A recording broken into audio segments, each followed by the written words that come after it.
Hello, good morning. आज 19 जून पूरे विश्व में अंतर्राष्ट्रीय सिकल सेल अवेयरनेस दिन के रूप में मनाया जाता है।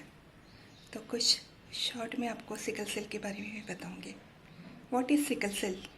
क्या होता है सिकल सेल? यह ब्लड का एक डिसीज़ होता है और इसमें हीमोग्लोबिन में जो जेल्स होता है उसमें म्यूटेशन होता है। यह एक आनुवंशिक बीमारी है, मतलब जेनेटिक डिसऑर्डर है। सिकल सेल दो प्रकार का होता है, एक sickle cell disease and another one is sickle cell trait.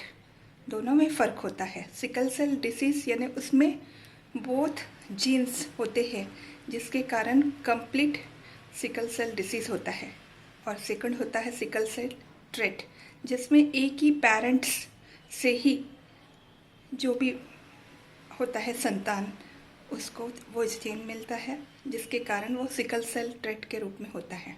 तो इन दोनों में से गंभीर किसका परिमाण होता है?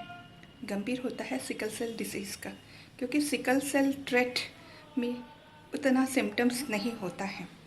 तो देखेंगे सिकल सेल यानी क्या होता है।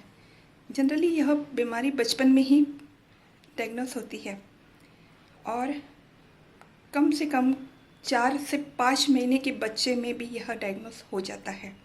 और जिसे भी यह सिकल सेल होता है तो उसके जो मेन सिम्टम्स होते हैं उसमें होता है हीमोग्लोबिन यानी ब्लड की कमी, सीवियर एनीमिया होता है, और उनको इजी फटीग, जल्दी थकावट आती है, हाथ पैरों में सूजन आती है और हाथ पैरों में काफ़ी दर्द होता है।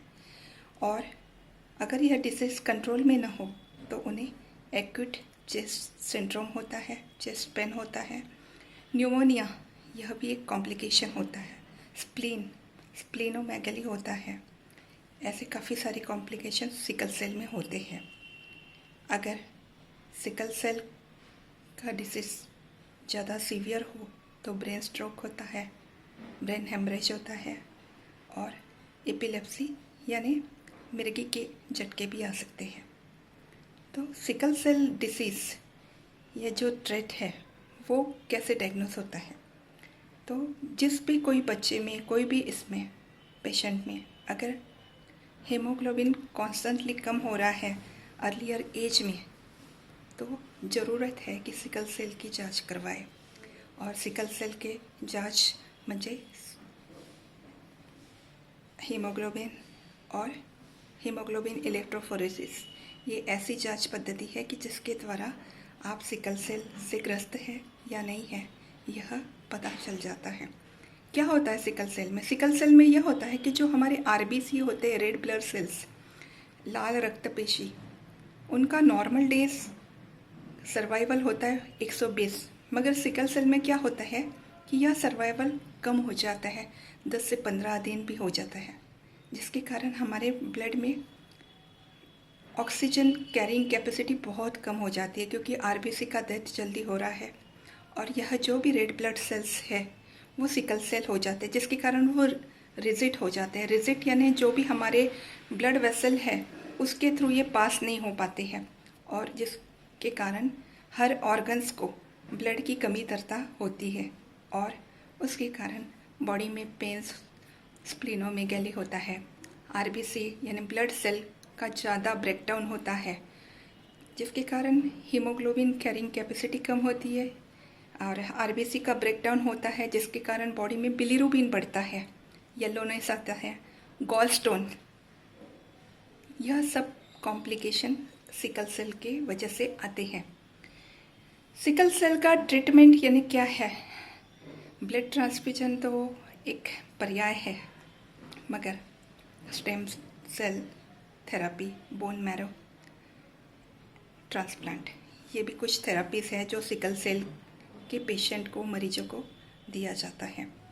मगर सबसे इम्पॉर्टेंट क्या है सिकल सेल के लिए? Awareness and prevention.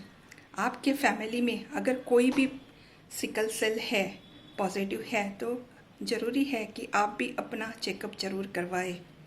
अगर कोई भी व्यक्ति अगर मैरिज करना चाहता है तो मैरिज के पहले भी यह ज़रूरी है कि अगर कोई भी एक पार्टनर सिकल सेल डिसीज़ से है तो अगला पार्टनर अगर सिकल सेल डिसीज़ का ही हो तो 100% चांस है कि बच्चा भी सिकल सेल डिसीज़ से ही ग्रस्त होगा।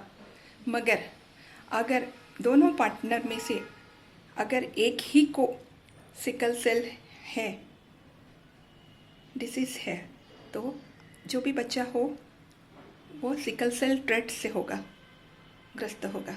मगर सिकल सेल ट्रेट यानी जिसमें एक ही जीन अफेक्ट होता है दोनों ने, जिसके कारण सिकल सेल की गंभीरता नहीं होगी।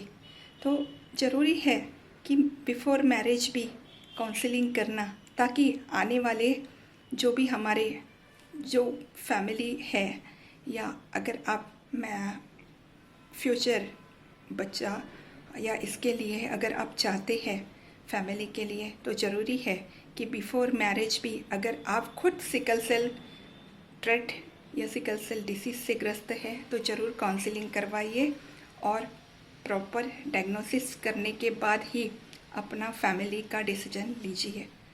So please spread this awareness about the sickle cell and let the people to live healthy and happy life. So have a nice day. Thank you.